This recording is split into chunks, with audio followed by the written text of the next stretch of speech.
भारताची लोकशाही ही जगात सर्वात मोठी मानली जाते आणि या लोकशाही प्रक्रियेचा कणा म्हणजे निवडणूक आयोग.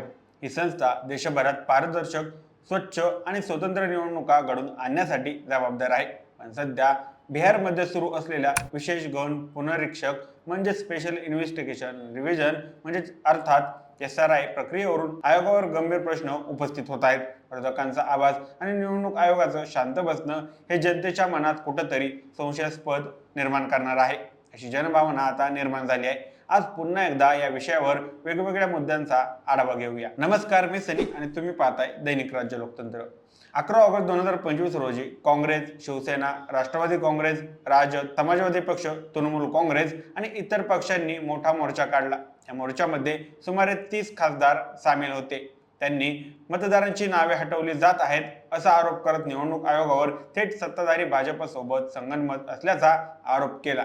राहुल गांधी, तेजस्वी यादव, मल्लिकार्जुन खरगे, अखिलेश यादव, शरद पवार यांसारख्या मोठ्या नेत्यांनी आपली भूमिका ठामपणे मांडली. दिल्ली पोलिसांनी या मोर्चाला थांबवलं आणि काही खासदारांना ताब्यात घेतल्यामुळे हा मुद्दा अधिकच गाजू लागला. या संपूर्ण प्रकरणावर निवडणूक आयोगाने 17 ऑगस्ट रोजी पत्रकार परिषद घेतली, पण त्यामध्ये त्यांनी राजकीय वक्तव्य केली आणि मुद्द्यांना स्पष्ट उत्तर दिलं नाही. त्यामुळे जनतेत आणि विरोधकांमध्ये आयोगाविषयीचा अविश्वास अधिकच वाढला आहे. विरोधी पक्षांनी असा आरोप केला आहे की बिहारमध्ये लाखो मतदारांची नावं मतदार यादीतून काढण्यात येत आहेत. विशेषतः गरीब, दलित, आदिवासी आणि स्थलांतरित मजूर यांची नावे हटवली जात असल्याची शक्यता आहे. काँग्रेसचे बिहार प्रभारी कृष्णा अल्लावरू यांनी ही माहिती दिली आहे.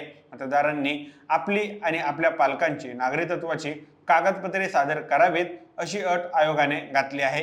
पण आधार कार्ड, रेशन कार्ड यांसारखी सामान्य ओळखपत्रे आयोगाने नाकारली आहेत. बिहारसारख्या राज्यात जिथे 88% लोकांकडे जन्म नोंदणी नाही, अशा ठिकाणी जन्म प्रमाणपत्र किंवा 1987 पूर्वीची कागदपत्रे मागणे हे अन्यायकारक आहे असं विरोधकांचं म्हणणं आहे. या पार्श्वभूमीवर अनेकांना आठवत होतं की माजी मुख्य निवडणूक आयुक्त TN शेषन 1990च्या दशकात शेषन यांनी निवडणूक आयोगाला स्वायत्तता आणि विश्वासार्हता मिळवून दिली.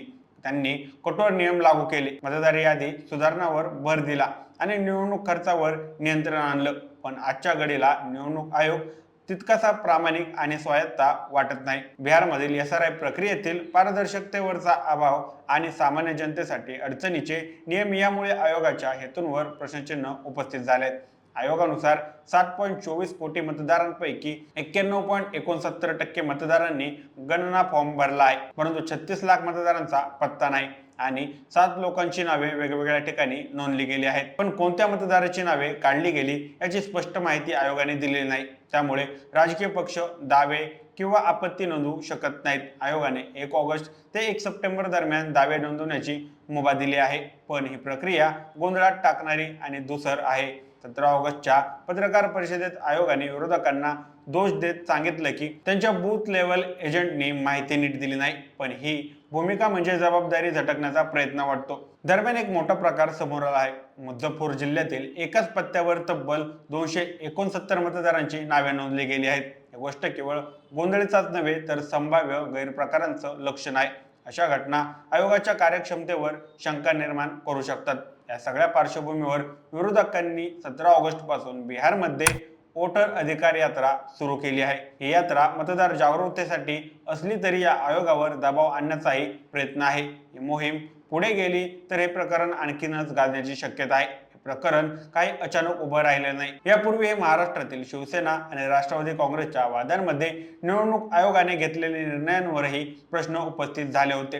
सर्वोच्च न्यायालयाने आयोगाच्या भूमिकेवर टीका देखील केली होती. त्यावेळीच निवडणूक आयोगाच्या विश्वासार्हतेतील घसरण सुरू झाली होती. निवडणूक आयोगावर जनतेचा आणि राजकीय पक्षांचा विश्वास टिकवून ठेवणं हे अत्यंत महत्त्वाचं आहे. मतदार यादीसारख्या संवेदनशील प्रक्रियेत पारदर्शकता, साधेपणा आणि न्याय्य धोरणे आवश्यक आहेत. जर आयोगाने वेळीच प्रामाणिक आणि स्पष्ट भूमिका घेतली नाही तर भारतातील लोकशाही प्रक्रियेवर एक महत्त्वाचा आधारस्तंभ डळमळीत होण्याचा धोका आहे. बाकी या सगळ्याबाबत तुम्हाला काय वाटतं? आम्हाला कमेंट करून नक्की कळवा आणि जर दैनिक राज्य लोकतंत्र चॅनलवर नवीन असाल तर चॅनलला नक्की सबस्क्राईब करा. धन्यवाद.